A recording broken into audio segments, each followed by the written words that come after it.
Welcome back to the Something in the Wilderness podcast. My name's Steve, and today we're doing a special episode. Today we're talking about the Dear Jack fundraising season and the culmination of that fundraising season, which is 11/11 every year.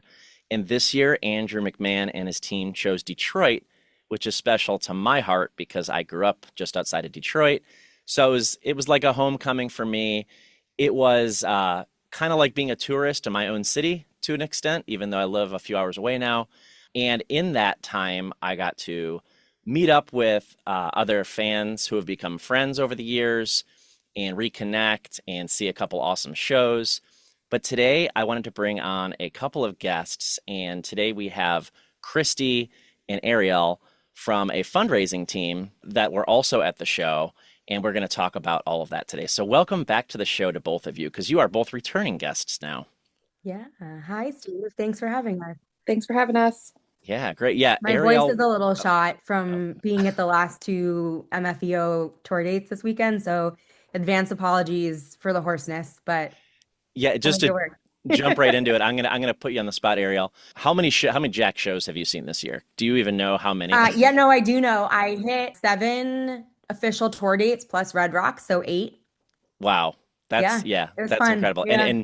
And 2 of them were like just in the last few days, right? Yep. I hit the last 2 stops of the tour. I did Boston, New York, Philly, LA, Detroit, Anaheim, and Del Mar. Is that all of them? Did I miss one? I don't know. That's a lot. That's like half the tour dates on the tour. So yeah. So it's been a fun year. Yeah. Yeah. And Kristie, you went to, prior to this 11/11 event, you went to Red Rocks and you had a show down south, right? Yeah, so I did 2. I had Charlotte and Atlanta. I forgot Atlanta was more recent. It was right before 11/11, right? Right before. Yeah, it was the second. That was a really cool tour setup for a lot of us in the way that he came, I wouldn't say back around because he didn't revisit the same city twice, but some of us got to get a repeat in that way. Yeah. I really liked the clustering too, like the local clusters made it easier for me at least to like, it was Boston, New York, Philly, 3 days in a row. Like that's a very easy train ride, right? Like Anaheim to Del Mar, easy car ride. Like and having it on weekends helps. So I liked the setup. Yeah. Detroit didn't work out quite that way. And I actually, and I'm going to jump around probably a lot, but when we were in the coffee shop in Detroit, by the way, I heard Ryan say to, I think it was Brett, that, the next couple of years, 11/11 is going to be during the week. It's going to be like 4 or 5 years till it's on a weekend again. I was like, oh. Yeah, not ideal, but for me, I'm lucky. I work from home. So like I was able to fly into Detroit on the Sunday. Like I worked from the hotel on Monday. Right. I took the 11th off, but then I worked again from the hotel on Wednesday. So for me, it's not ideal, but like manageable. But I'm probably one of the few people who could say that. So a couple of years ago, I joined a DJF fundraising team, Team October. It's with my friends Diane and Dawn, who I think you guys have met now, as well as several other people who have since signed on to the team, Julie, Andrew, and Laura. My wife was on the team officially last year, and she definitely helped out behind the scenes this year. She just didn't officially put her name on it this year. But you guys became involved in fundraising, some of you this year and some of you, I think, last year. So tell me how you became interested and involved in Dear Jack fundraising.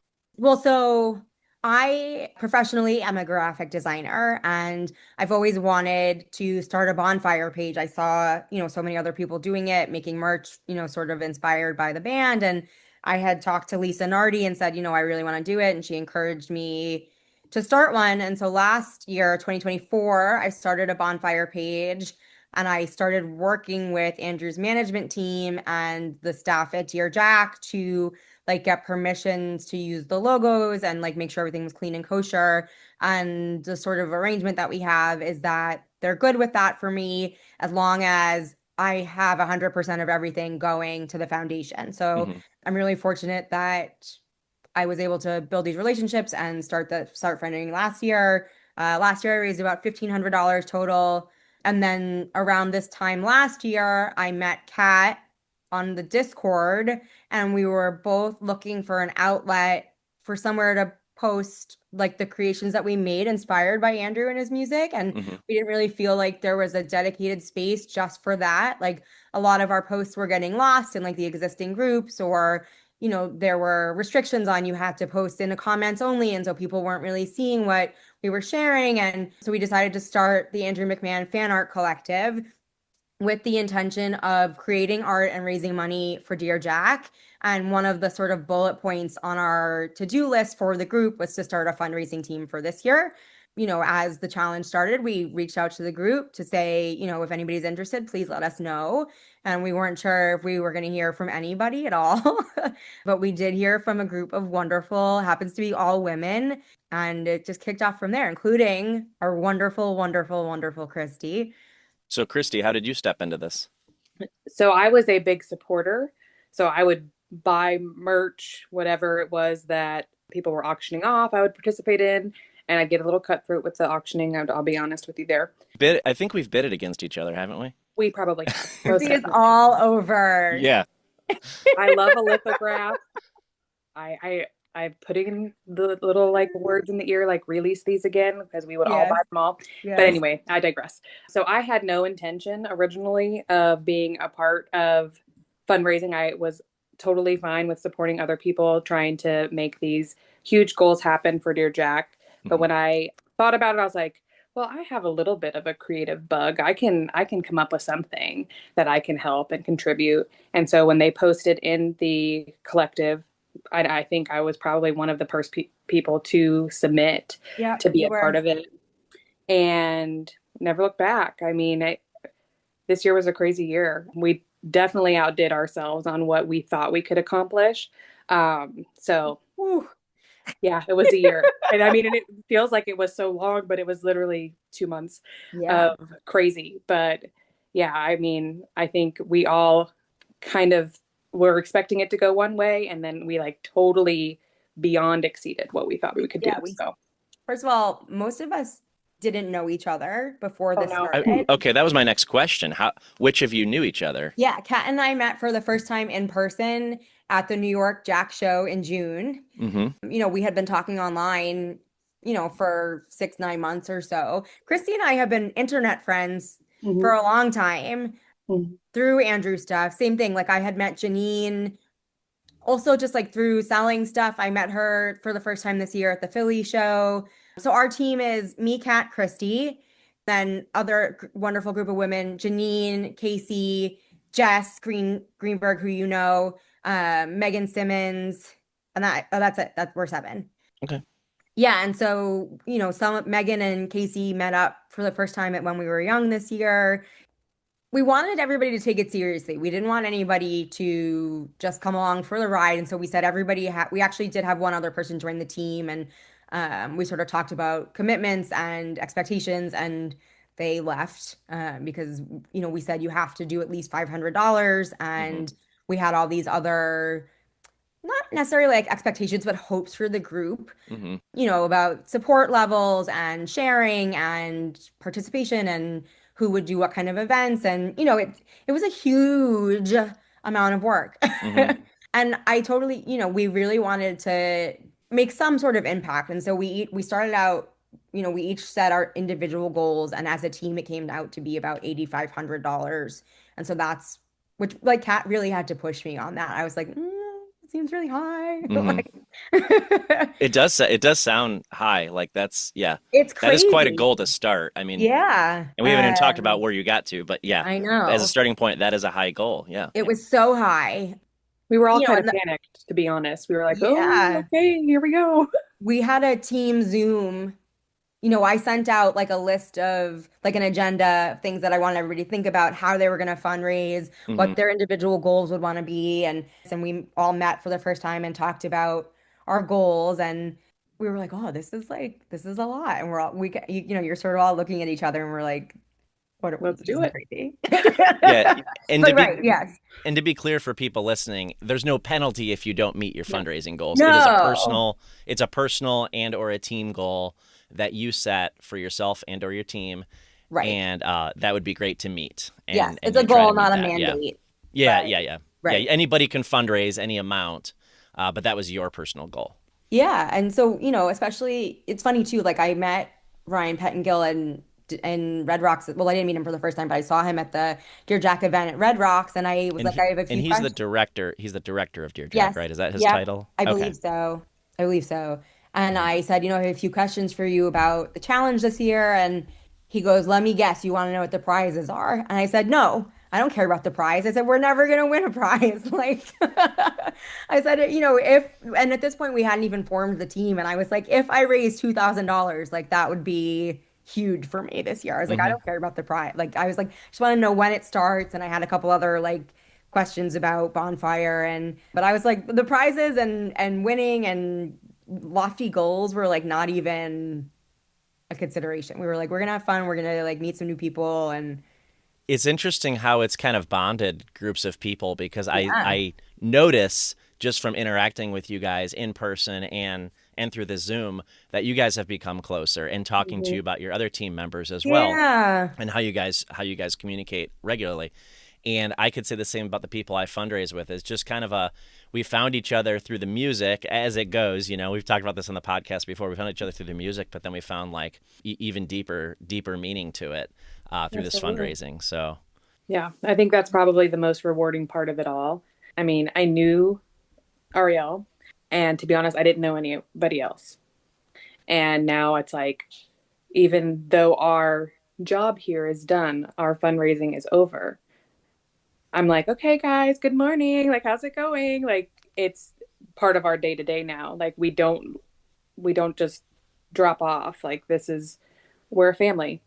Yeah, we know about each other's friends and mhm. weird coworkers, and Casey celebrated her daughter's first birthday during fundraising season, and yeah, it's cool.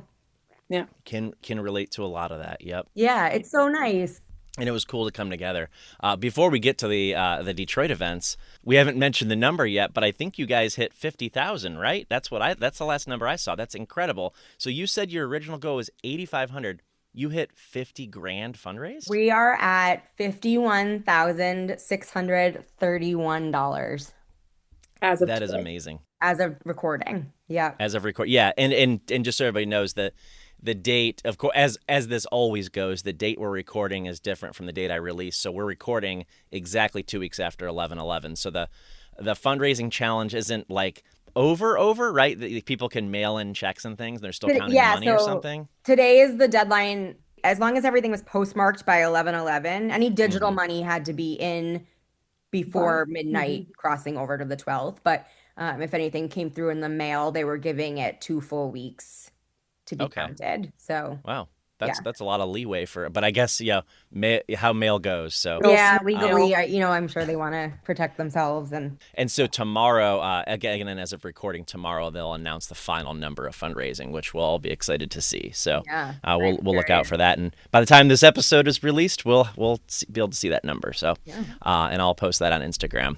Are you guys ready to talk about Detroit? for sure. Absolutely. Detroit, probably a place neither of you have ever been, right? Like Never. people don't usually vacation in Detroit, No. to be honest, and that's no disrespect to people who live in Detroit. Again, I grew up just outside the city. I was really excited when that was announced. I was in from my memory way back in January, I think is when they announced that. They didn't announce it as the Dear Jack fundraiser. They announced it as just like another show on the tour, but it happened to be on that date. Do you guys remember that? Yep. Yes. And we were all Okay. trying to rack our brains like, is this the 11/11? Like Yeah. they're Or is gonna there play something else? Constantine at a Jack's Mannequin show. Yeah. What's that Yeah. about? Yeah, you're right because it was a Jack's Mannequin tour, right? Yeah, yeah. And then it was announced, and as we got closer to, like probably after Red Rocks, I'm thinking is when they Hmm. started rolling out all the information. I think it was Hmm. actually mid to late August, right, when they started actually calling it the Dear Jack night and things like that. Yeah. Yeah, I think Okay, we got tickets, what, in September? For the for the like the VIP night, four, Hmm. yeah. I think that sounds right. I Yeah. couldn't remember the timeline for that. Yeah. That in itself was a bit of a coordination effort. So, like you guys, we have a group chat with some fans, and we were like, oh, who's buying tickets? How are we doing this? Whatever. And our friend Jenna was like, I'm buying a table. Like she like jumped on it pretty quick. And it's those of you who don't know, it's a financial commitment because you have to Yeah. put the amount down that's about equal to 10 admissions into Right. And so that was really nice of her to trust that we would all like, hey, we'll buy a seat at the table, sort of thing. So that's kind of how we did it. Like a group of people did it. And we got it's like a booth upstairs. So that's kind of how we got tickets. And there was a difference there between tickets. So let's talk about that just for people who didn't know. Sure. They did VIP, I'm putting in air quotes, those of you who can't see at home. They did VIP night differently in that you could buy a ticket to come in just for the show later, which I don't think they've done that before. But I've never gone to this event. This was my first VIP night. And so we all bought tickets to get there early for cocktail hour, the true, quote, VIP night. And so I just wanted to show the difference between that. And was there like a debate with you guys on whether you're going to do like the full VIP night or the actual tickets or no? No, the chat was like, "Are we doing VIP?" Okay, I bought a VIP. Yeah, we were like, we're gonna do whatever the most expensive one. We want all the things. Oh, it comes with swag. Yes, like. Which I didn't really know when we walked in that we got swag. So that was cool. That was like a cool addition. Yeah, we actually weren't that. going to come at all to Detroit. None of us had any intentions of going because, like, like I said before, we really didn't think not that it wasn't appealing, but, we didn't think we were going to make a splash with fundraising, and it was in the middle of the week, and it just, didn't seem like it was going to make sense at all. But, as the challenge went on, and it did seem like we might qualify, for the fundraisers event. And, we were like, oh, it would be cool if we qualify for that to like go and meet everybody. And so it sort of rolled together. And to be fair, like about Detroit again, like it's a lot different when it's like, let's go to New York City, let's go to LA, let's go to someplace tropical and warm. Yeah. Let's go to Detroit. It just has a different sound in November. Like it's cold and it's, there's no beach or like, a whole lot of tourist things to do. So maybe there is. Maybe someone from Detroit can correct me on that. Feel free. Especially poor Kristie is a Southern belle. I had to get a parka out of my closet that I had intended back during COVID. We were supposed to go on an Alaskan cruise, but of course COVID ruined our plans. So I had this parka in my closet. I was like, well, I guess I better bring it. Thankfully I did, because I would have frozen myself if I did not. But I ripped the tags off to come to Detroit. It was cold. It was cold for Detroit, in my opinion. So good to know.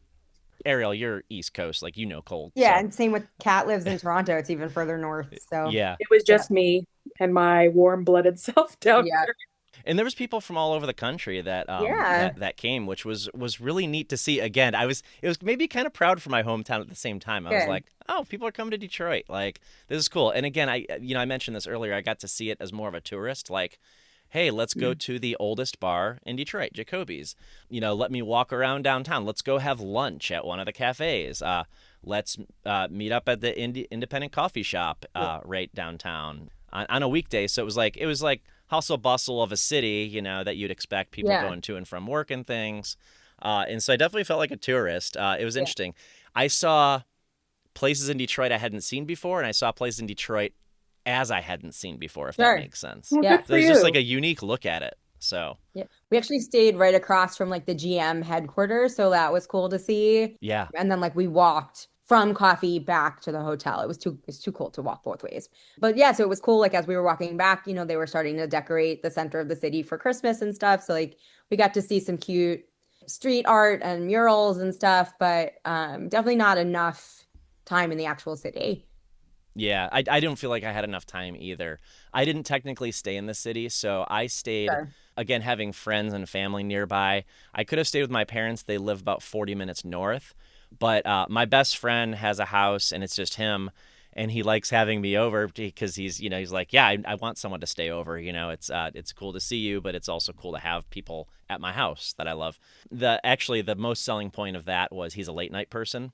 So he's the kind of guy I could walk in at 2 or 3 in the morning and be like, hey, what's up? And he'll be like, hey, you want a drink? Yeah, cool. And he did. So he had a drink ready. So he even like called me at like 2 a.m. He's like, hey, you on your way? And I was like, yeah, sorry, we were hanging out, Oh, God. So that was kind of the selling point over staying with my parents. It's a little, like, nothing against my parents, just a little hard to like, I'd be walking in at like 3 in the morning, sneaking in, going to their basement.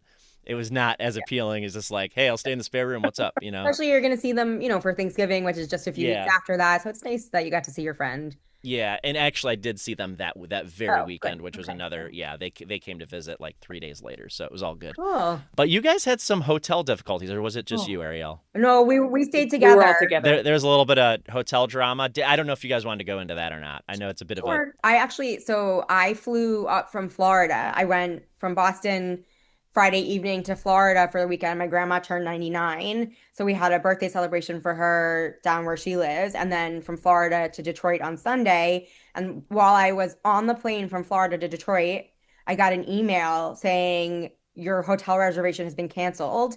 If you are in the property to vacate immediately and like good luck. Like, too bad we're not rebooking you, like nothing. And so we scrambled and rebooked something. And Celeste was staying at the and Lisa, his mom, were staying at the same hotel, and Chantel was staying at the same hotel. And I think Mhm. Jenna, like, so all these people, like, we had all booked the same hotel. And Celeste was like, I texted him and he was like, I am 10 minutes away. He pulls up to the hotel and he's like, there's no one here, like, not a soul. They And all so just got booted. we all just That like, is weird. yeah, it was super weird. Luckily, Kristie wasn't coming in until the next day, and Kat wasn't coming in until later that night. So I just rebooked something and then yelled at them In all a in bit. the air, might I add. She booked while she was still on a plane. She booked us another place to stay, Yeah, and it was really good, like amazing spot because we could see the venue, St. Andrews, from our window. yeah, So we Oh, could that's see cool. it that was getting cool. set up, and we're like being like, "Ooh, who's out there? Yeah, Anybody out there yet? Okay, people are lining up. We can go now." yeah. How convenient.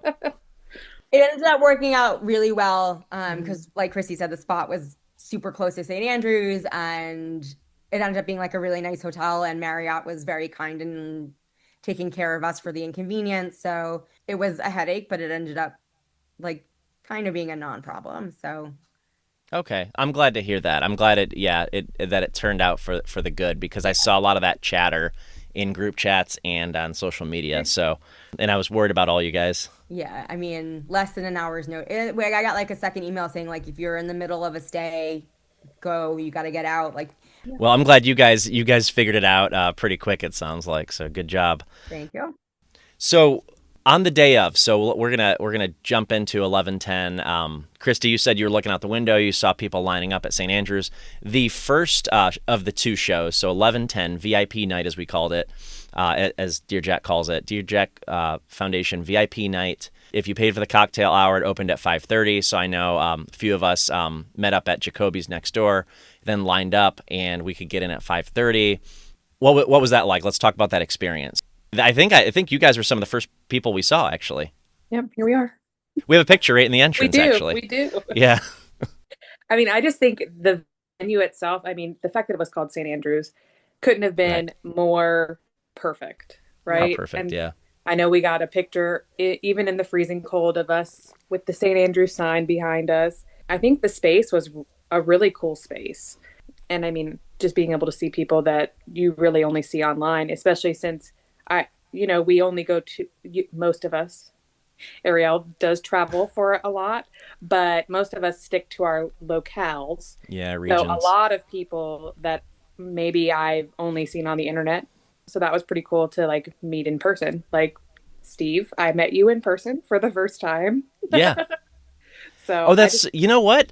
I knew that at the time. It was only 2 weeks ago. 2 days, 2 weeks, 1 day, technically. I knew that at the time, but it feels like I've known you longer. I don't know why. That's It's wild. just innate. I feel like Yeah. we're just a community that's built on relationships. Yeah. So even though we don't see each other in person all the time, it's like we know each other anyway. Hmm. But it was nice to get to see people all dolled up, looking all fancy, I and did like that. yeah, too. that was fun. I enjoy getting dressed up, so I never hesitate on that. I did the same thing on the cruise last year at a dress up night. I liked Loved dressing your up for piano this. pie. Your piano Oh, pie thanks. was so good. Yeah. I'll let the kids know. They helped me pick that. It was between Amazing. that and the suspenders again, but I had already used the suspenders on the cruise, so I had to. They were like, you got to switch it up. It's like, Yeah. They did You good. were right. Good work, Yeah. girls. Yeah. So quick thing about St. Andrews. A couple of my very first concerts were there, as you can probably imagine. It's been there forever. It was either my second at St. Andrews or third, something like that.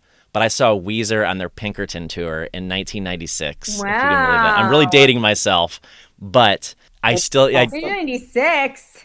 yeah, I looked at the alley where my friend's mom dropped us off, where the line was lined up, and we were kind of embarrassed, because we're teenagers. We're like, oh, our friend's mom's got to drop us off right next to the line.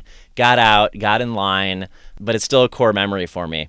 So St. Andrews has been remodeled inside a little bit since. There's also a basement venue called The Shelter, which is even smaller, a little bit more like a bar, like a basement bar atmosphere. Pretty cool, though. But I love that venue. I've always loved that venue. They definitely dressed it up for this event. It definitely, like, I've never gone there in a suit before. Let me put it that way. I've never seen people there in like nice dresses. Yeah, no, they're right. probably very confused by all of our attire. Yeah. I learned they filmed the rap battle scenes for 8 Mile in the basement of St. Andrews. At The Shelter. Yeah. The Shelter. I learned that after we went. I was kind of mad because I was like, oh, I wonder if we like could have gone down there and like seen it. But well, and my first concert ever was Eminem. So wow. if I had known that, we would have been down in that basement somehow. We had planned on going to Mom's Spaghetti for dinner the next night, but we didn't. Yeah. Yeah, it was right next to the Fillmore where the other concert was. But I'll echo what Kristie said. It was awesome to see a bunch of people that you normally only get to see on the internet, even people that like I communicate with regularly. Yeah. It's like but we're not normally in the same room. So it was really cool. My friend Connie from Pittsburgh was there. I've told a couple people this story at that show, actually. It's funny. Connie and I have become friends because we keep going to the same shows. So, like, I think I've gone to, like, 5 shows with her in the past year. No lie, like a little bit over a year now, because we go to the same shows, and she's in Pittsburgh, and I'm 3 hours away in Columbus, which is really cool. So I knew she was going to be there. It was no surprise, but it was cool to see her again as one of the people. And you mentioned Celeste and Lisa. Yes. I mentioned Laura and Diane and Dawn, Jenna, Julia, Lisa from New York City, of course, and like there were just so many people there from the Andrew fan base that you interact with online, and it was just cool to come together. I know I'm not going to name everybody. I'm not going to try, but then and I of course saw you guys, so that was cool because as we pointed out. So Arielle, you and I have met. You and I met on the cruise, hung out a little, but I had never met Kristie and Kat. And I did want to mention that Kat was going to be on here, but she had something come up, so she couldn't be on this call. But we definitely wanted her here. So yeah, it was just really cool to see everybody, and it was such an intimate occasion. Like I don't know if I can even describe. There weren't very many people in cocktail hour. It was like wide open. Like you could just go walk across the room, the open room, and I know Andrew. So Andrew came in eventually, right? Yeah, I did not talk to Andrew. I was busy gabbing and hardly noticed that he was across the room until later. And I was like, oh, okay, cool. Andrew's here. Yeah. But yeah, did you guys get to talk to Andrew? We did. We did. I saw him actually first, though, talking to like all of the people who had come to support Dear Jack, like as Lifeless members or Breathe Now retreat participants. So I saw him really spend time talking to them first. And we sort of were like, okay, like be cool. Like you see him all the time. Like, like don't take away from like the special night, from other people. So we talked to him just a little bit. We took a photo and my new profile photo is one that Chanel caught of me. I don't know what he said to me, but I thought it was hilarious. Yeah. And so now that is my new profile photo. So that's right. I've seen that picture and it's amazing. Yeah, you got like a great picture with you and Andrew. Yeah, Chantal took some really took great stuff. Yeah, it looks like you guys are old friends, like catching up. Like it's just what a nice candid shot. Yeah, she got some good ones. Yeah. She took a shot of me and Celeste getting a picture together. Yes. Kind of one of those over the shoulder. Laura was taking a picture of the two of us. That was cool. So we got to talk about the whole so Dear Jack came out and presented, had a great presentation, had some survivors talk about their experiences through Dear Jack. That was awesome. There was a video that Dear Jack put together for Andrew without his knowledge. Oh, that was pride. I mean, it was emotional. So emotional. How cool! All of his old coworkers and bandmates, and his mom, his family. Dad, his sister, his brothers. I mean, Kelly, Cecilia. It was so good. Katie. All the people mentioned in all of his songs. I mean, it was just. I don't know how he wasn't a puddle. Yeah, I think he might have implied been. He might he have implied been. that he was. Yeah, Yeah, he we implied didn't, it. we didn't see him, but yeah, I Yeah, mean, he was. I think he was in the back. That's my that it was understanding. very cool. It was emotional for us, and it wasn't about us. So, But it was a great reminder of why we do what we do when we support Dear Jack. So whether yes. you support, by buying things, helping fundraising teams directly to the foundation, or you're actually doing fundraising. Mhm. And then they did one final, well, not one final, I won't say, but they had some silent auctions going Mhm. around the event, right?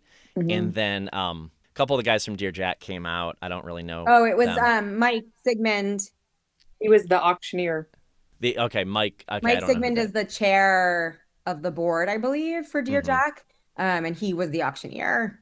Great, and he came out and said, if anyone wants to have lunch with Andrew tomorrow being 11/11, Tuesday 11/11, you can bid right now, and whoever bids the highest will have lunch with Andrew tomorrow, you and three of your friends. And Yeah. so it became a pretty vicious, not vicious, but like playful, but Competitive. Yeah. competitive, playful type of bidding war here. So let's talk about that. What happened from your perspective? We pulled our money together and we sort of said, okay, I think, what did we say? Like $3,500 we were going Yeah, to put into 35 it. was our The three of us, me, original. Kat, and Kristie, had some money that we were saving for like last minute auction donation. And we were like, okay, let's put it in this. We were like, maybe we'll bid on some silent auction stuff. We weren't really like, we were sort of like, let's see what happens on Monday night and then we'll make decisions for Tuesday night. I don't know. And man, that $35 came and went real fast. Mhm. Yeah, it went well beyond that. Yeah. And then my Yep. friend Kevin was like, I'll pitch in, I forget, like $2,000. And so, Oh and then I wow. was like, okay, I'll pitch in another 1,000. Then Okay, I'll maybe pitch it another for 50. another 1,000. Yeah. So we got Right. So we everyone. were like, okay, 65, like I forget, but I think it it was ended up 61 or being 62 60. is where Yeah. our Yeah. stopping point was. And I think Brittany, the winner, bid 6,500. He sure did. And we were just like, we can't, like, it just, We we can't, can't. can't justify it. So we did not have lunch with Andrew. But I'm glad that she was able to. Yes, she said it Because was her that, I daughter's mean, birthday and she, Oh, yeah, so she shook her daughter. yes, but then I found out her daughter was a baby. yeah, she was only Oh, okay. one. I Oh was wow. picturing like a Okay. I like think a she went with little her mom. yeah, her mom, yeah, her mom went with her, but I was like, okay, that's still cool. Like it's a Yeah. nice, moms deserve credit. When you said it was her daughter's birthday, I was like, oh my god, how special for the daughter. I was like, oh I well, know, me too. maybe That's not what I so thought special too. for I the daughter. pictured, somebody like Cecilia or like your kids, Kristie, and I was like, oh, this is so cool. But Yeah. no, she was a little baby. Oh, Kaylee would have Yeah. been so jealous if we had one. She She would would have been have able to eat. expected a video, like she would have expected to be like propped up, Yeah. observing the lunch. Oh God. It's almost for the best that we didn't go because I don't know if she would have ever forgiven you. She Mm. would not have known. But it was so fun. It was fun. And It was fun that to watch. yes, and I I mean, hope they that's for do sure. more of that next year because it was It really was a really good a time. good time. Yeah. Yeah, and they had a lot of. I mean, there might have been 4 or 5 bidding pretty high for a while, and Mhm. then it quickly sifted down just a couple of you. Yeah. Yeah. It got out of As control. the price rose, but that was very generous contribution and very generous of all of you who vowed to pay that much for a lunch with Andrew. So Yeah. but all in the name of Dear Jack, of course. So and Yeah. supporting Sure. people living with cancer. So well, let's get to the set list. So this was a pretty special night. We knew he was going to play Everything in Transit on his piano.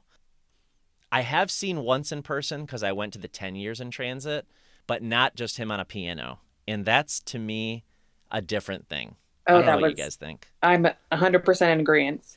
That was like almost like out of body experience. Just him and his piano.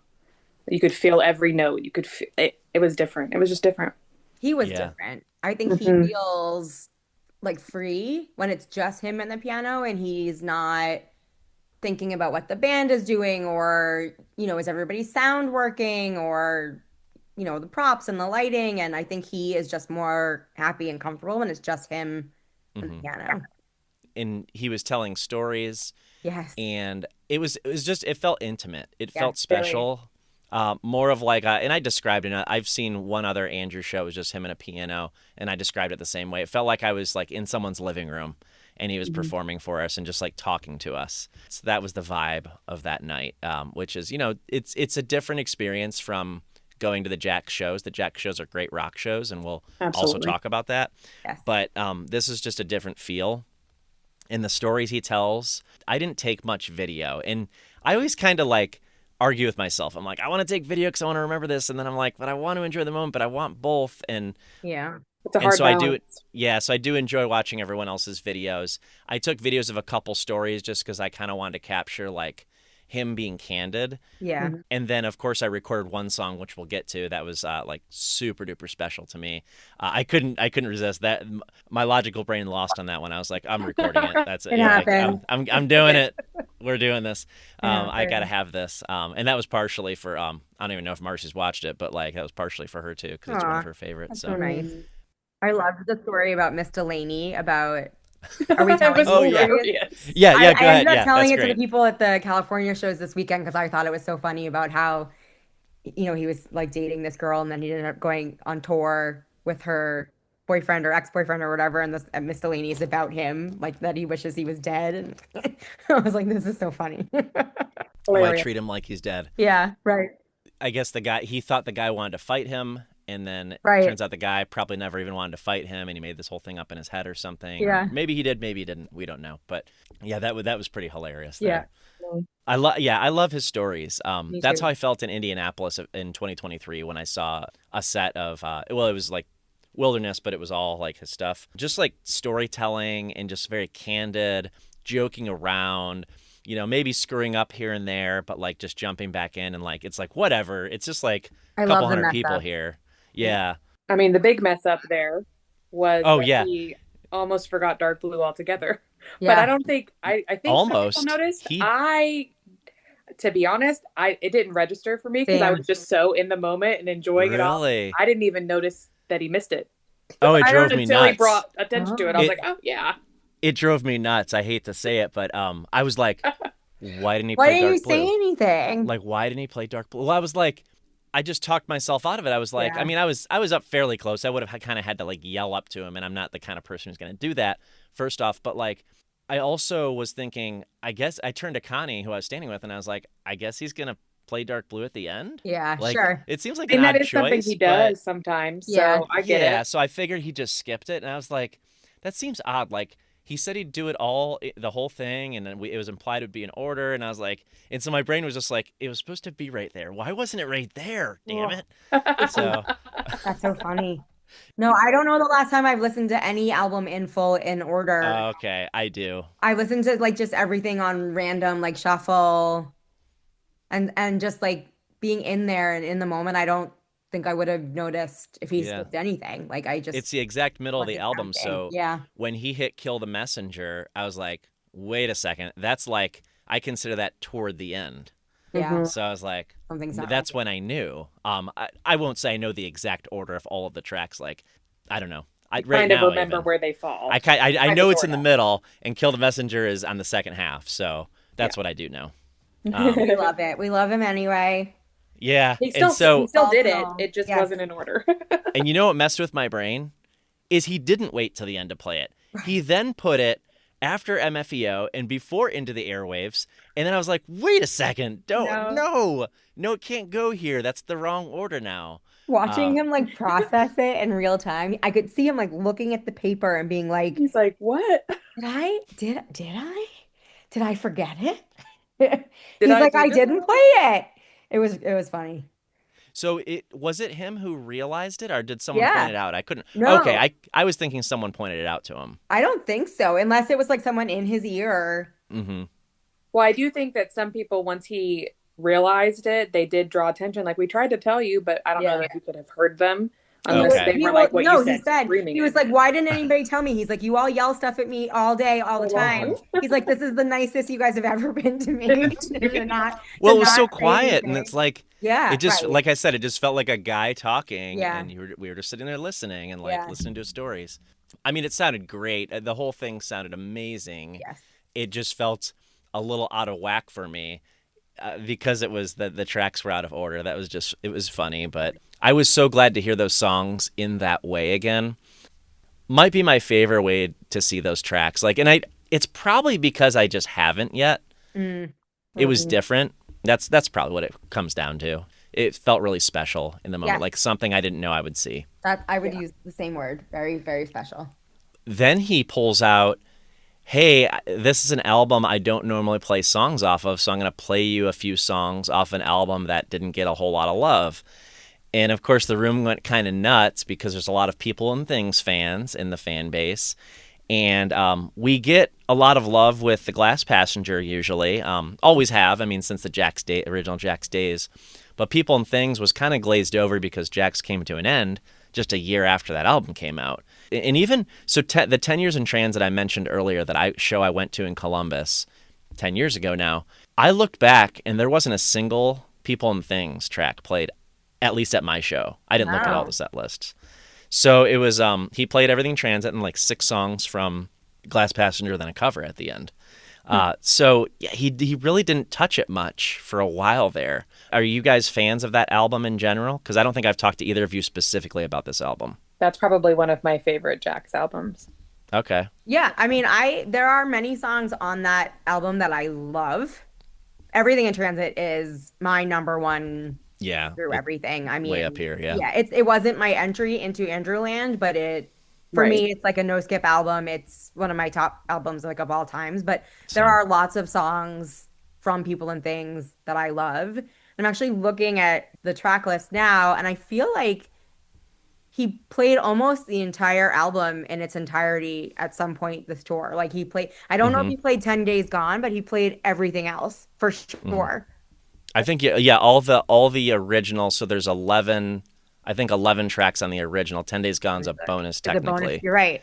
Yeah. He's played the whole album. He has. Yeah, because I've been making all those set list shirts, so I'm familiar. Oh, so yeah. Yeah. I'm wearing my Detroit one today. Oh, nice. I love it. But yeah, I would have to double check on Casting Lines, but I am pretty sure he played it. And I think so too. And I'm 100% sure he played every other song. Mm-hmm. Well, I know he played Restless Dream because I saw Amy I, Amelia Jean, Platform Fire, Television in some of the most recent set lists. Yeah. Release Me, My Racing. Did he play My Racing Thoughts? He definitely played it at some point on the tour. I don't remember if he played it in Detroit or not, but I know he played it. Yeah. Yeah, Television, Amy I, Hey, Hey, Hey, Hey, Hey, Hey. He played at 11:11, which we thought was maybe like a little awkward. Yeah, okay. Yeah, I see that. I was excited to hear that one. Me too. I love because that it's song. It's a good song, but it's also a rare one. It's one of those ones that's like, oh, I want to hear that one that he never plays, and that's one of them. But you're right. It seems a little like somebody was like, all these people, from Dear Jack, lifeless participants and Breathe Now participants who like maybe have cancer or had cancer, and you're like, oh, we're all gonna die. Yeah, but and to be fair, I think, and I'm making an assumption here. This is my opinion. Maybe it was written as like a tongue-in-cheek, like after his experience, like, hey, we're all gonna die. So he's not wrong. The statement is true. The statement is fact. But can we talk about the lighting choices during that one though? When they made it red, I was like, this is great. Yeah. Oh, yeah, a little. Yeah. Mm-hmm. But most of it was blue. I was interested that you said that, Kristie, because most of it was blue, right? Like it was almost, the stage was almost blue the entire time, wasn't it? Mm-hmm. On 11:10, yeah. Yeah, and occasionally like the red lights would come out. The lighting on this whole tour was kind of tough. It's hard to take any sort of pictures. Yeah, like a lot. I take a lot of photos, and like a lot of the photos were tough. Yeah, I liked the background in the regular Jack shows though. Like I love the screens. Yeah, is what screens I'm saying. Are very cool. And just like a lot of fog this year. I guess I didn't notice. I was now for every show I saw the Jack show 3 times, and I was a little set back like 50 to 100 yards each of the times. I basically was in the same spot for each one, and I thought of it afterward. I was like, I guess out of seeing Jack's 3 times this year, I guess I could have picked a different spot each time, but I somehow went for the exact same spot every time. Yeah. I mean, it's different when you get the rail. Like, if you can get the rail, you go for the rail. But yeah. The last show we move, usually we pick one spot. I don't want to give my spot away. But this time we picked like dead center. which was like really cool. So it was nice to see, like, I could see his feet. I can't Mm-hmm. usually see his feet from where I stand. So like that was cool. I like to watch him like push the pedals and stuff on the piano. That was Okay. cool. Yeah. I guess I never thought of that. Yeah. Well, I gotta mention one more thing about 11:10 at least, and that Yeah. was the song that that aforementioned song that I recorded. So I've never seen the Lights and Buzz live. Me neither. Ah. It is one of my favorite Jack's Mannequin songs. It's just so special. I enjoy finding what I call alternative Christmas songs, like songs that reference Christmas but aren't Christmas songs. You know what I mean? From Mariah Carey. Like that song. Not Mariah Carey. Yeah. Yeah. Yeah, so that one has always been really special to me ever since it was released. Like I've loved that song for a very long time, and then Marcy got really into it, and he played it on a Camp Wilderness live stream a couple years ago, which I found incredible. I can't remember if you can still go watch that on Camp Wilderness or not. I gotta go look that up. Yeah. But it's not available anywhere else. I know that, and it was so cool to see in person and hear him. You know, when he introduced it, I knew. When he started talking about it, I was like, it's Lights and Buzz. I can't believe he's playing that song. So I was super pumped. So that was the one where I did hold my phone down at my chest, and I was like, okay, I'm gonna get whatever I get, and I'm just gonna enjoy this moment. Nice. And I did. So I So still jealous. The set list that you had sent over to us, and it says on here from Setlist FM that this is the first live performance since 2010 of the Lights and Buzz. Wow. I saw that. I was like, I found that hard to believe, but I think that's accurate because looking at all Setlist FM data, so it's as accurate as people enter, but like that's what's been entered. That's incredible. So 15 years without that song live. Magic we got to experience. Quite an experience. Yeah, quite a special thing. I do have to admit, and this happens probably at every show, and I hate it about myself because I have a bad memory. When I looked at that set list, Kristie, I saw a song on there. I was like, I forgot he played that. Oh, that's awful. And it's a special one. He played Dear Jack. He did play Dear Jack. And that's those are the times where I'm like, oh, maybe I should have recorded some of that because I don't remember it. I know. Getting old is like literally the worst. Yeah. That's such a great song. And so if anybody has any video clips of that, I would love to see it just to remind myself what that sounded like. Because, that's one that got a little past me. I was so focused on, like, I remembered, I kind of split the set into four pieces. This is funny. Everything in Transit, People and Things tracks, Lights and Buzz, and Swim in the Resolution ended it. So somehow I forgot Dear Jack was in there somewhere. I also love the Resolution. Like that song One of the gives me best. goosebumps every time I hear it. Never gets old. No. Yeah. There's a lot of Andrew songs that never get old, and that's one of them. It's like we hear it at, I wouldn't even say every Wilderness show. Of course, every Jack show. A lot of the Wilderness shows, but it never gets old, and I love that. It's just like his story to me almost. Like he's like, this is me on paper. Mm-hmm. And I think I liked hearing the storytelling too. Yeah. I mean, like we've talked about this being a very intimate, very like he talked to us about like his thought process on some of these songs, and just knowing that it was like what the thoughts were behind writing that song, like made it mean even more. Because we can always discern what we think it's about and what the intention is behind it, but to like actually hear, like, oh, okay, it's because people were trying to pull you all these different ways and doing all these different things, and you just wanted to be. Mm-hmm. I would put that song in the category of like Andrew theme songs. Yes. Like of his career, of his life. Yep. That's one of the theme songs. Like that would be, that's his life story. That's part of his life. And I think one of you said that already, but like, it's his life. It feels very special whenever he brings that out. And again, I'll just echo what we've already said, but like so special that it just felt so intimate. Like he was like telling us a story, and then he'd play these songs just on him on a piano. And I snapped a couple pictures, and it's just like so cool to see his facial reactions of like his emotions in some of those photos. Very cool. Yeah. I hope he'll do more like this. Smaller, I'm hoping so too. I have found again that I love the intimate piano only shows. I mean, the band shows are something else entirely, which I love, but the intimate piano shows they're just something else. And I need more of that in my life. So with you. Are you We'll listening, be at all Andrew? of them. See you there. Yeah.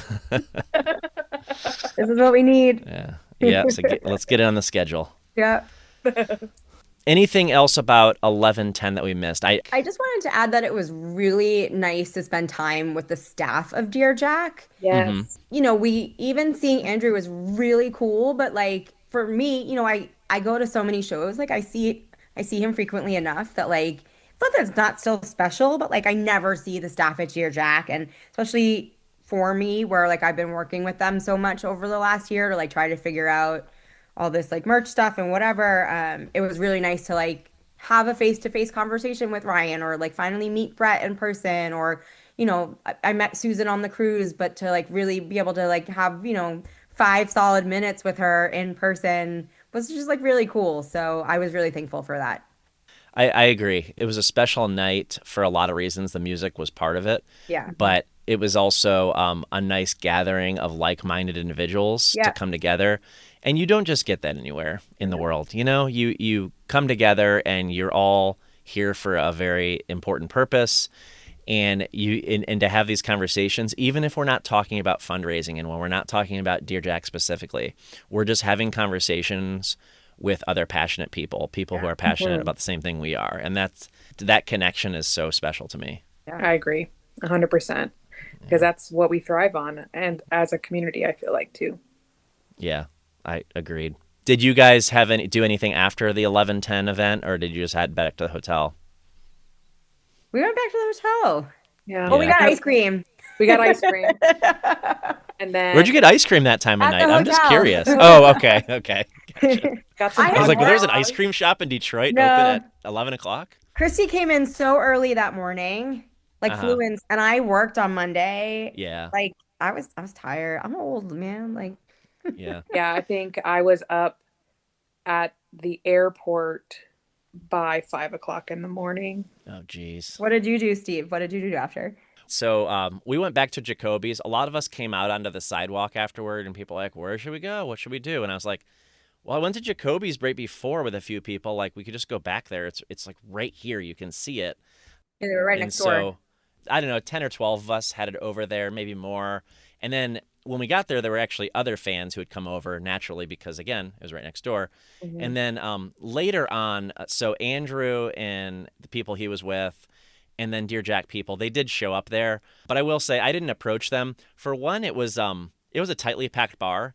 And it just wasn't worth it to me to like try to make my way over. So I think just the way everybody was kind of sitting, some people did talk to Andrew just because of where they happened to be sitting and it was convenient.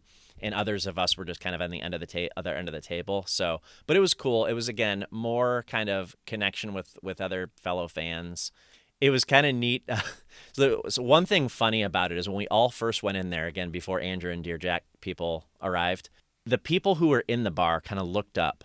And they got to know by now, like, it's right next to St. Andrew's Hall. So probably every time a concert lets out, this happens, right? Yeah, They right. kind of looked up. It was a Monday night, right? So they're like, what the heck is going on? There's all these, like, people coming in.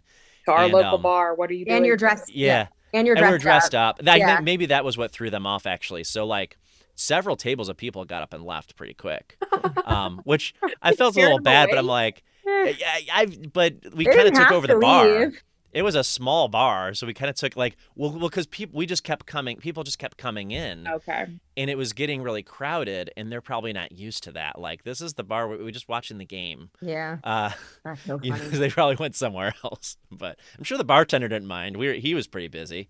Yeah. You For a kind of Monday reminded me of the cruise, what you were saying. Like, right? Like you see Andrew, but you're not going to approach him. There's too many people. He's busy doing his thing. He's like with his things, but it's like so nice to like talk to Yeah. everybody else and all the other fans and like That's actually how I felt on the cruise yeah, too, to be right. honest. We 'Cause, didn't like, we didn't talk to, or see him once. Yeah. yeah, there was a lot of people that wanted his attention. It was kind of like, Right. well, I'll just Not hang out worth with the other Andrew fans. Right. Yeah. Same. Yeah. That's what we did too. That's what Yeah. exactly what it made me think of. It's like, oh, I think that's why we were so excited to try to win the lunch is because yeah.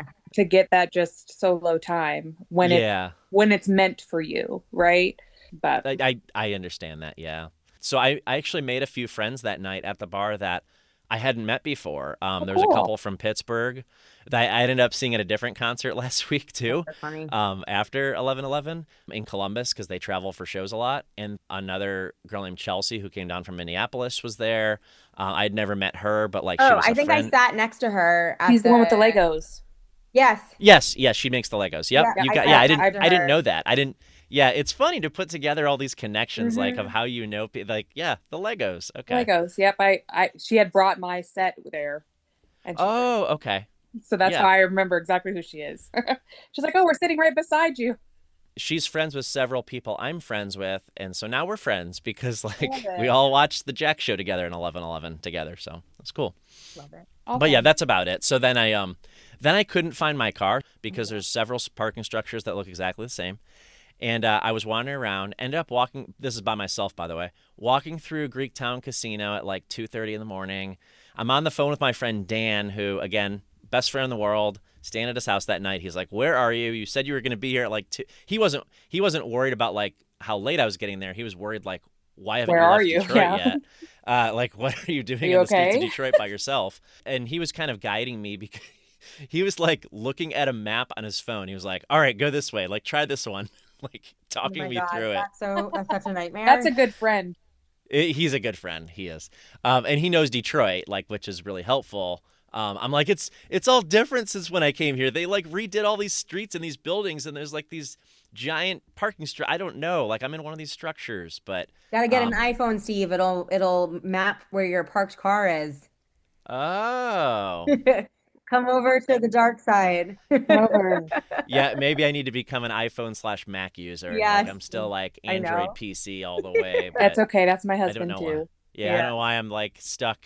Just because it's what You're I've always loyal. known. Yeah, it's what I've always known. But yeah, that's a selling point, isn't it? That's not the Mhm. only time that's ever happened to me. I'll have you all know. An iPhone would have helped you. That's Yeah. okay. As Yeah, long as you made it to where you needed to be.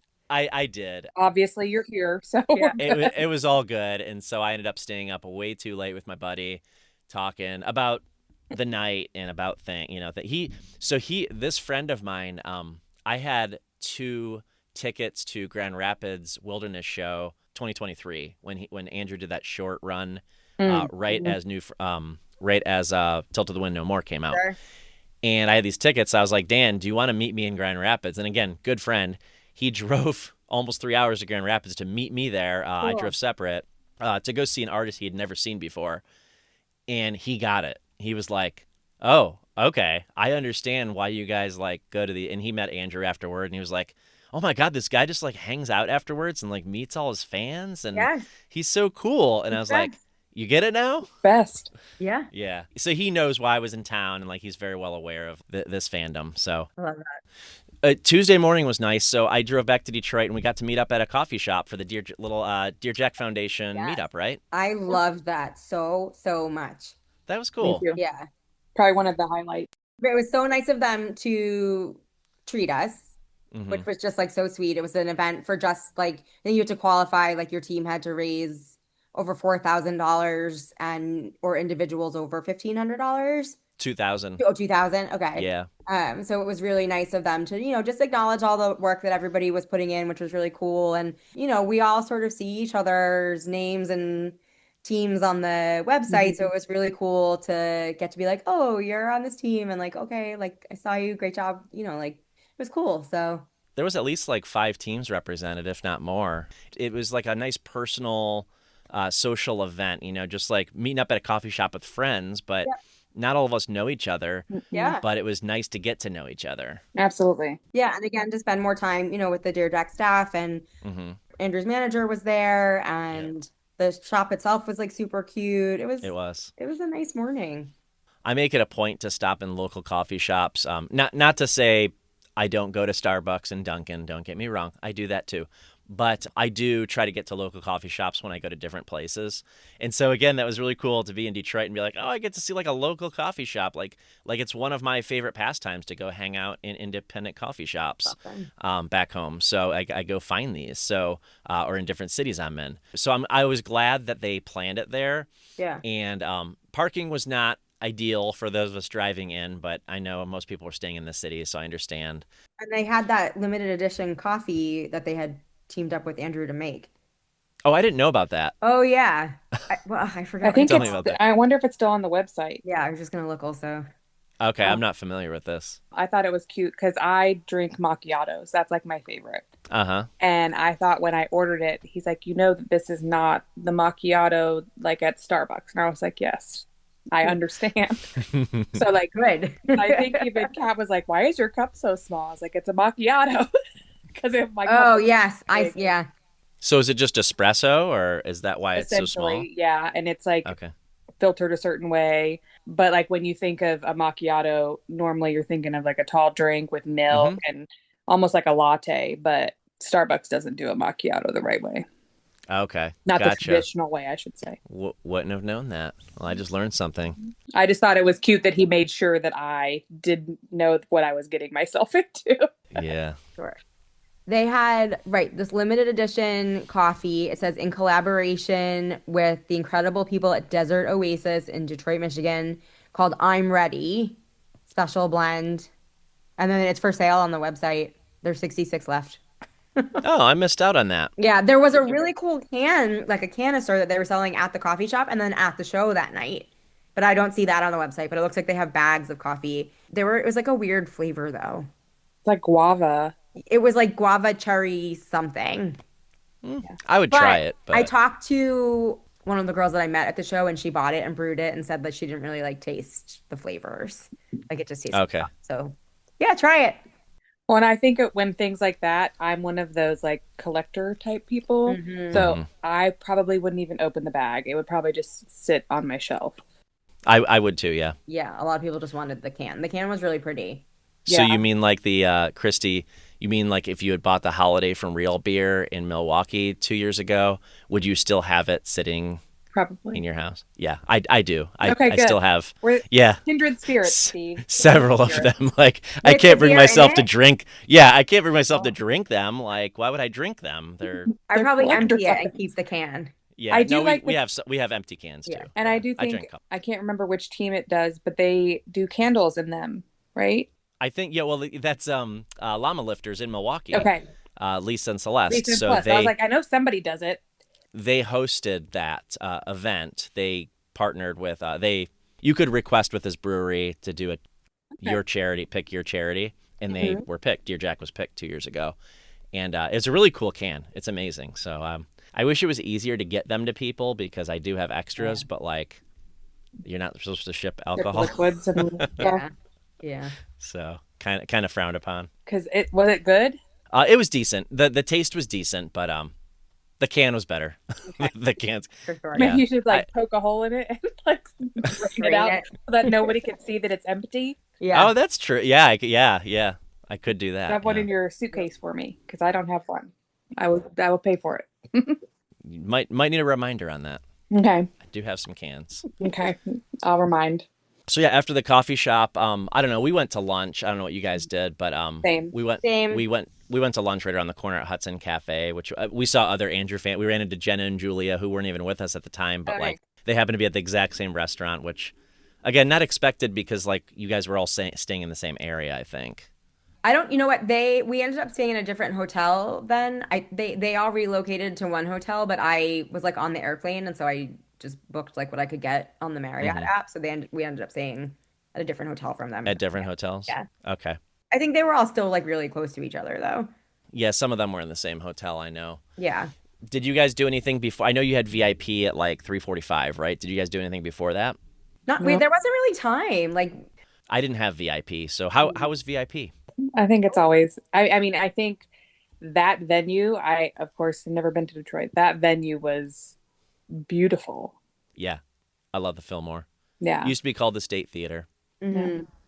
but Yeah, I thought it was a very cool venue with like the grand entrance and Yeah. stuff.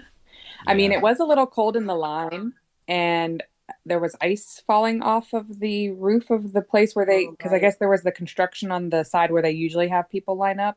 Yes. So they had us on the other side of the street, but like there was ice falling, and we were like, It I had need to watch it snowed. It had because it had snowed. snowed, and it Right. was So all like like melting off of. right. So everything, like all the like ice chunks and the icicles and stuff were falling. Like, Onto you? yeah. Not on. We were paying attention, thankfully. Oh my But But then gosh. you they could very see, kindly moved us inside. Like they were like, it's too cold, and they let us wait inside, which was really nice. Like Okay. really nice. Now, it sounds like, so for people listening, it sounds like you guys have a lot of experience, and for myself, you have a lot of experience with VIP. And I haven't done VIP for an Andrew show ever, which some people Oh, find surprising. yeah. it's very surprising, Steve. I just haven't. I don't know. Like it's I had a VIP ticket for Chicago, then I didn't end up being able to go to Chicago, so I sold it to another fan, and I don't know. It just never worked out. Like whenever he comes to Columbus, it's during the workday, so like I haven't been able to make that happen. And actually, I tried to go to the Columbus one this year, but nobody was selling their tickets. Like people were holding on to those suckers this time. Usually, there's one floating around, but like I asked several times in the Discord and on Facebook, and nobody was getting rid of Columbus this year. So yeah, I just never. But to be honest, before recent years, I never really tried. Yeah. Just never put too much thought into it. So what's that like? Like walk me through. Yeah, well, you go in. My like favorite part is watching the sound check because it's really cool. Like watch them like work through stuff, especially if it's like a song that they haven't rehearsed as much. I love watching Andrew try to like watch his brain and his hands connect as he tries to like work out stuff on the piano. Or just the way they talk to each other is really interesting to me. And then a lot of times they'll take requests, which is super Nice. cool. So yeah, they play a couple sound check. They play, like 3 songs usually for sound check.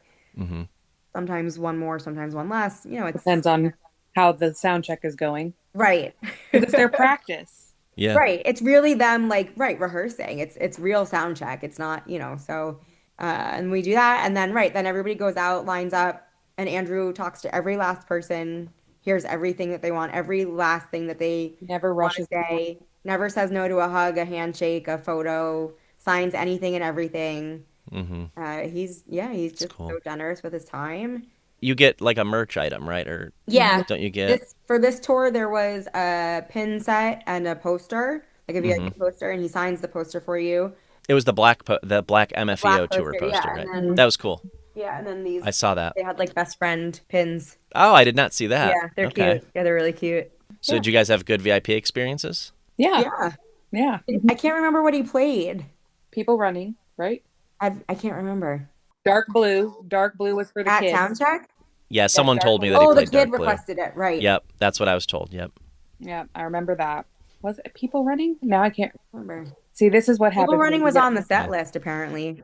Those are not on Setlist FM, so I never know unless someone posts We about need it. to write and- about it next time. We need to I make could a look note. through my phone. I might have like photos Yeah. and videos, but nothing like That's full. okay. Nothing that we hadn't heard him play before, so it was nothing new that he was working out at that. But it's time. full band, right? So they're rehearsing Yeah. like they're Yeah. getting ready for the show. Yeah, I can imagine it because I've seen videos and people have told me, but yeah, I've never been to VIP, so it's very few. There's just a few artists that I've done VIP for. Ironically, I've done it for a couple of other artists, Yeah. Sherwood and Jewel, and there's one I'm missing. I thought of recently, and I was like, oh, I forgot I went to VIP for that artist, but yeah, just a couple. But ironically, never Andrew. So next tour, I guess I'll just have Definitely. to put it on the list. Well, and I think too, if I recall, like when I was buying tickets way back in the day, at the beginning, I don't think the VIP was a thing then. Like you had to win them from the radio station for the venue, like way back. Like I'm trying to remember. Not the beginning of this tour, like the beginning of time. No, beginning of time Yes. with Andrew. So the only time you had was after the show at the bus. Yes. And If I you're willing to remember, wait, yeah. I think my first ever experience meeting him was in 2006, and I was part of like the street team at the time, and so like you could put in to see like, okay, we have 10 spots for meet and greets at the beginning of the show, and so I put myself in, and and my sister, and so we all went. We had all won. Carolyn, which you've had her on the episode with you. So we all got to meet him. Tiffany, and Carolyn. And then our other friend, Adam, well, their friend, I was the driver because I was the old person. Yep, that was me. So like every experience I feel like that's something I have to do. Like it's just part of my life now. So I have to see him at some point, whether it's before the show or after the show. Agree. It's just part of our experience with Andrew. Yep. You guys got a pretty good spot for the show, so let's talk 11/11, the set and everything. You guys were right up front and center. This venue was really cool in that they had that restaurant like attached to it too. Yeah, the So, like, state bar. Right. We didn't have to go outside and like wait in line. If you had a ticket, you could stay in that restaurant. So that was really nice. And then because we did have VIP tickets on this tour, which they don't always do, VIP got priority entry to the show. And so we did. The three of us got right up there on the barrier, which was really cool, really fun. It's my favorite spot. Yeah, same. Yeah, I was so right about where you guys were standing is where I was for the SoCo show at that same venue last year. Oh, yeah. Nice. And it was basically, and we didn't have VIP because they didn't do VIP for SoCo. Right. So we had to like sprint in and get that spot last year. So and you ran for it. We got lucky because actually, I don't know if you guys remember, Alistair opened for some of those shows. And I like Alistair a lot, but there was some hardcore Alistair fans in front of us that got the spot. And it was like, okay, like, and I didn't know at the time, but they were talking to us and they're like, hey, after Alistair's over, you can have our spot. Oh, that's nice. That's how I got That's how you barricade at make the friends Fillmore with last people. year. Cool. That was super cool of them. Super cool. I'll never forget cool. that. But yeah, so for this show, though, for the Jack's show 11/11, we had to kind of make a game time decision. We kind of strategized, a few friends and I. We were like, we could run. We're probably not going to make barricade not having VIP or whatever. And actually, a couple of them did, but they're like, we're not all going to get up there. So I don't mind. I probably could have been like third row, and it would have been fine. I'm not tall, but I'm tall enough. I would have been able to see over all of you guys. It wouldn't have been a problem. So I could have been up there, but ultimately I decided to go for my same spot that I had the last two shows in Columbus and in Pittsburgh, and we got the rail right behind the main floor, looking over the crowd, and I kind of like that view as well because I see this big crowd in front of me, but then I also see the show perfectly, like I'm like head on with the performers. I don't know, there's something about that feels special in a different way than barricade, so we decided to go for that spot. It was fun. Well, you guys those of you that take video and photos, you guys can get some really good shots that potentially we wouldn't be able to get. Because if see the whole think band. about it, we get a lot of Andrew based off where we were, Andrew and Mikey. But like to get Bobby in is like a really like awkward angle. Yeah. And there were so many photographers during the opener. I think even during when Jack started. I think they get the first three songs, is my understanding. Like they all get to shoot for the first three songs, and they got to clear out. I think. Chantel gets to stay because she's their photographer. Yeah, she was their photographer for the night. That's true. Yeah, that was really cool to see a friend of ours like up on stage and shooting like around, and I kept like seeing her like pop up. I told her after, I was like, you looked like a ghost, like you were like there was like smoke back there, and like she would just appear and like bam, and then she's gone and then disappear again. So cool to see. That was a cool like little special thing. And yeah, I think she just posted her shots recently on Instagram, so I'll have to link those now that we're mentioning it. She did a good job, as per usual. She always does. Yeah, she gets some great photos. You know what's so funny about Chantel's shots? So I've been at shows. Well, I felt this way on Holiday from Real.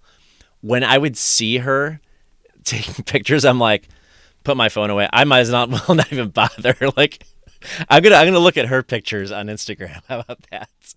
She's also such a wonderful human. Yeah, she's awesome. Yes. I've bought pictures from her. I think she posted some of her Red Rocks ones, and I bought them because I was just like, these are just beautiful. Yes. And I want them in my wall of Andrew stuff. And like Arielle said, she's just good. She's so young, and like to have so much experience and so much talent is really impressive. That's so cool. They gave her the stage spot, because not just anybody gets on stage. Like they don't let it's just one photographer. Herself, so, and yeah, time and time again, and she does a great job. Like I said, I'll link her photos. But yeah, did you guys have any thoughts on the opening bands before we get to the set? I've seen both of them at the Atlanta show. Very Gently was there. Kaylee's obsessed with them. She thinks they're like the best. That's cool. Before the show or since?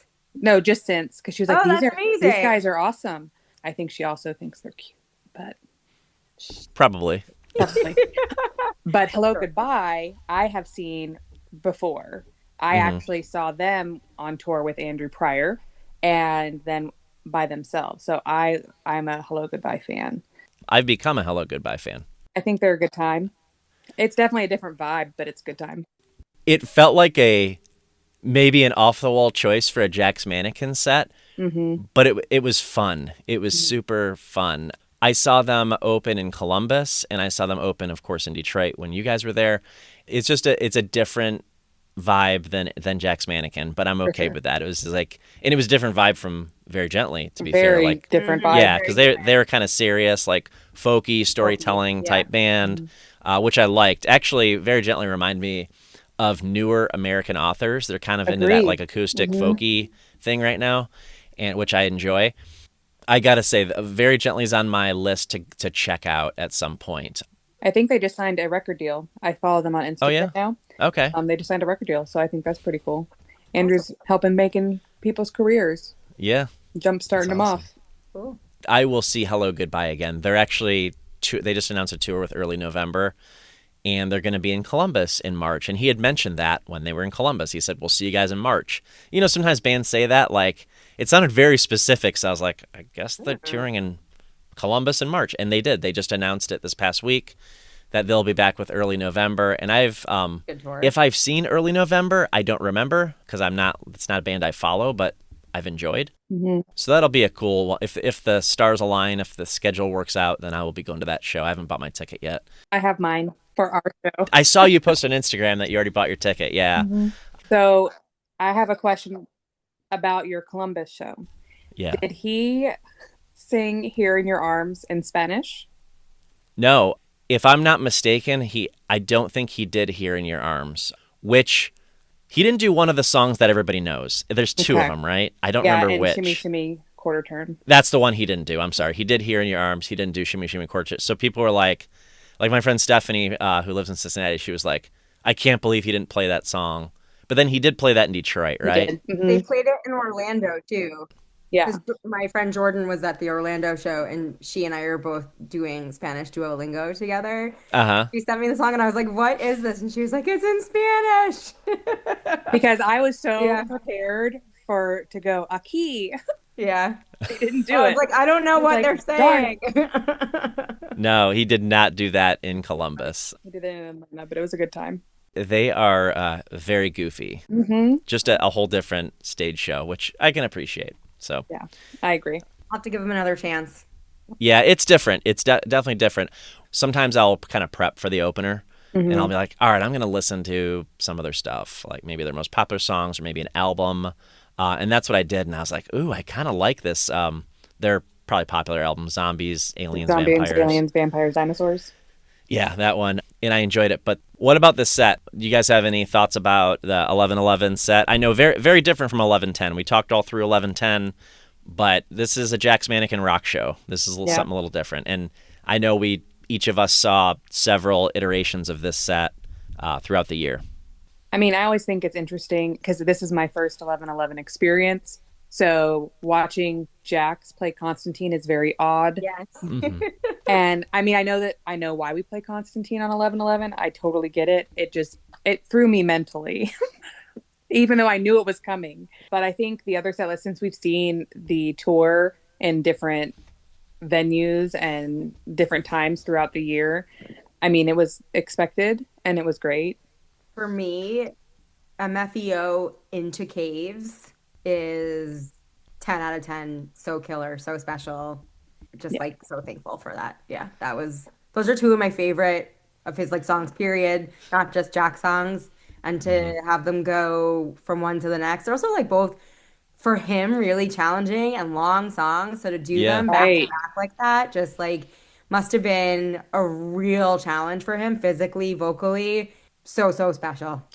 I think he said something like, I'm playing all my longest songs tonight. Yeah, right? he did. Yeah, he played all three of them. Yeah. All three of them. All the 7 to 9 minute songs. Yeah. Yeah. I enjoyed Caves this time, and I will be the first to admit it's not one of my number ones, one of my top songs. Interesting. But I felt like it was really appropriate. Yes. I didn't not want to hear it. Like it was like, okay, this feels right now. This feels like it fits. Yeah. I loved the set. It was pretty similar. The way I described it to Marcy, I was like, okay, it was a lot. It was a pretty similar set, although Caves was unique. Right. Obviously, Constantine. But there's a couple different songs subbed out from the other shows I saw, but fairly similar. Yeah. I bought the bootlegs for all 3 shows I went to. I just can't resist. I'm like, I love the bootleg. yeah, I'm the kind of person is like, I want to listen to the show and like hear what he said. Yeah. Like when he took a bite of pizza during during the show saw in that. Columbus. That's insane. So someone he was like, and it's in the recording. He's like, he stopped in the middle of Rescued, the beginning of Rescued, the first verse. He's like, wait a second. Someone's eating pizza in the front row, and he totally called her out, and I kind of felt bad for her, but at least she was cool about it. Yeah. Because like imagine you're eating, you're like hungry, you're like, oh, I gotta get this pizza, and like, but you're in the front row of an Andrew show, and he calls you out in the middle of a song. Yeah. But it's all in the recording, which I thought was funny. Yeah. And of course, because they don't cut anything. And then after the song, I can't remember if it was that song or the next song at the end, then he's like, well, that's a first. I never took a bite of pizza during a song before. Apparently, he took her pizza and there's a video of it. Yeah. He took Okay, a bite I of didn't her see pizza. that video. Yeah. But I heard the whole thing. I could hear it from where I was standing. And I witnessed it in a sense, but I didn't actually see him eat it. Well, so I'm not a bootleg person, but I did get this bootleg because I was the person who told Andrew that we hit 350K. I have like one of those things on your phone that like flashes messages. And so I was watching it. And when we've hit it, I held up like a big flashing message that was like, we hit 350K. And you can hear him be like, we did it. That's it. Like we're going. So I was like, for me, like personally, that was really special to know like that was like, I did that. And so I was like, I want to save that. Yeah. So that was cool. So I did buy the bootleg. Since we've all listened to the bootleg, did you notice like a raspiness to his voice? I've listened to the Pittsburgh and Columbus. I've not yet listened to Detroit. I don't recall. So at least the first couple songs, I was like, his voice sounds different. And I don't know if it's because like he did a full set solo at 100 the night prior, but it just sounded a little different. I mean, I enjoyed it, but I was like, oh, okay. There's a little bristle in there or something. Yeah, you have to let me know if it's just my ears playing tricks, but I wouldn't doubt it after as many shows as that guy does. I bet his vocal cords are happy right now. Normally, I bet he like rests during the day, but he had like schmoozed a cocktail hour the night before, went to lunch with that fan who won the auction during the day, and then I don't know. Jumped right into VIP, I'm sure. Right, from there. right. So like it's a lot. A lot of vocal action. So I mean, I enjoyed it though. Like I was like, oh, it's like some grit in there. I was like, okay, y'all have to let me know if you hear it or if I'm losing my mind. Yeah. No, I'll listen to it tomorrow. Yeah. I'll give it a listen again, or for the first time actually, because I haven't. I just haven't listened to it yet. Yeah. So it gave me a reason to listen now. Yeah, I think when it was released, I was listening to it to like relive it because I think too I think we tried really hard to not be the people recording this time as much as because we've all seen the shows before. So I was trying to be like more, and then like your brain earlier, Steve, it's like I blacked out and don't remember half of what happened. So I needed to hear those little blurbs in between stuff. And I was like, oh yeah. Because I think we had a joke about, I think it was on 11:10 when he was talking about the producer. We're not going to get into it too much about like who didn't do it. And we are like, name them. Yeah. And we are Bravo fans. And so we were, and I was like, when did we say that? Was that a fever dream? Like, did that happen? You texted me, you were like, did I make this up? And I was like, no, it was real. And it's just like things that I don't remember until I do. And then I was like, oh, wait, did that happen? I also feel like on 11/11, because fundraising for us ended up where it was, and so much was happening on that day, like so much money was coming in all evening. I personally was just like on my phone, like watching the money come in. And I was a little distracted. Yeah. And so I think personally, I probably wasn't as present as I would have liked to have been. So to have the bootleg and like catch some of those moments that I missed was like a bonus for me. So it's kind of nice. Well, I think even on that section that you were talking about, Arielle, that he like you showed him your phone and he like does this little giggle. And it was adorable. Yes. He goes like, woohoo! And when Kaylee listens, she's like, it sounds like he's trying to be like Mario. Yeah, like the Pillsbury Doughboy. It's so It's cute. cute. It's so genuine. But Like so we half wouldn't have like I am so grateful that they did this bootleg situation yeah. this tour because it lets you relive even shows that you didn't go to. I think I bought Mhm. Hmm. Nashville because of one of the songs that he performed. I just think this Hmm. whoever started bootleg gold star because I think it's awesome. Yeah, I know. I told what I got to talk to Andrew earlier this year.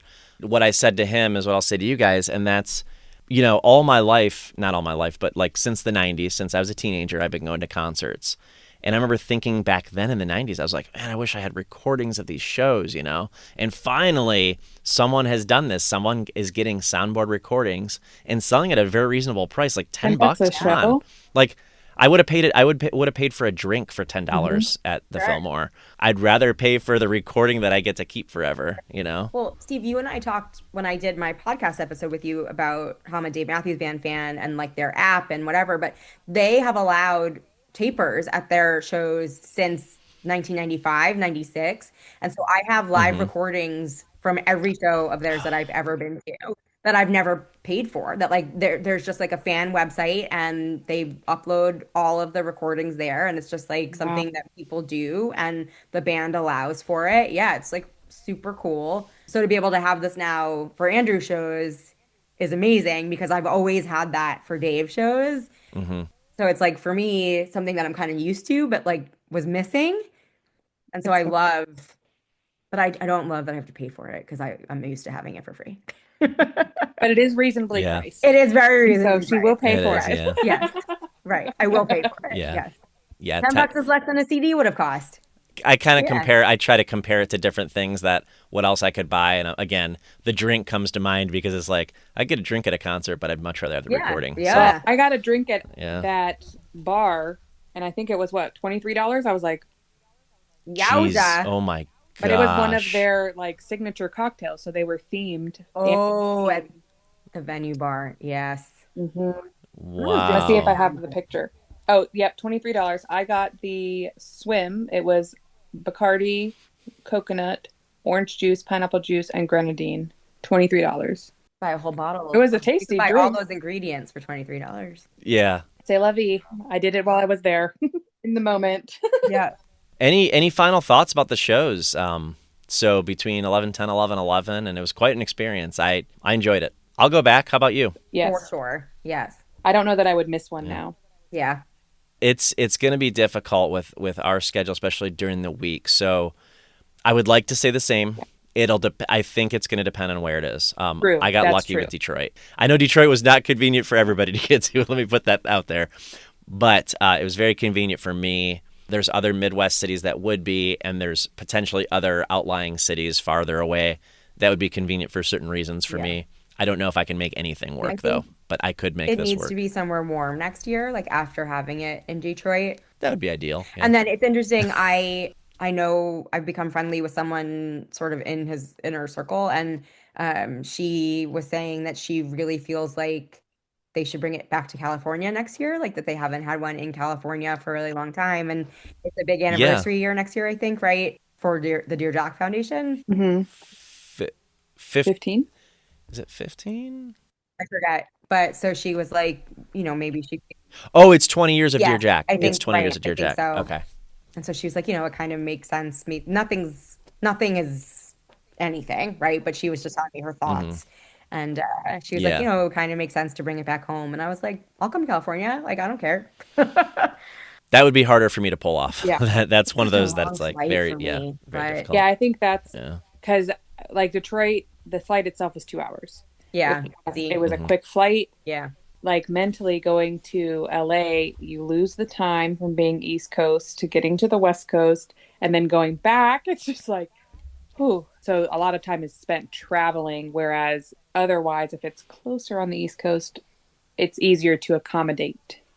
But if it works out, it works out. All I know is our company, they release their PTO calendars 12 months in advance, but you have to wait till the following month, like on the 15th. So come December 15th, I'll be requesting the time off for 11/11. Oh, That's wow. However, awesome. Okay. if I Okay. can come or not, we'll determine at a later date. But I'll Yeah. go ahead and request the PTO. That's crazy. I'm fortunate in my workplace that not usually denied time Same. off, I'll put it that way. So I could wait until August and figure it out at that time. So next up, speaking of vacations and PTO, the three of us are all going to be on the holiday from Arielle in February, right? Yeah, Kat will also be there. A lot of our fundraising team will be on the boat, so we're really excited. Yeah, we're looking forward to it. Less than 100 days. I saw that recently. Somebody posted 100 days, and I was like, oh my God, we're in the 90s now, maybe 80s at this point. I have no idea. 94, there you go. Oh, Kristie's got it on her phone, got the countdown. 94 days.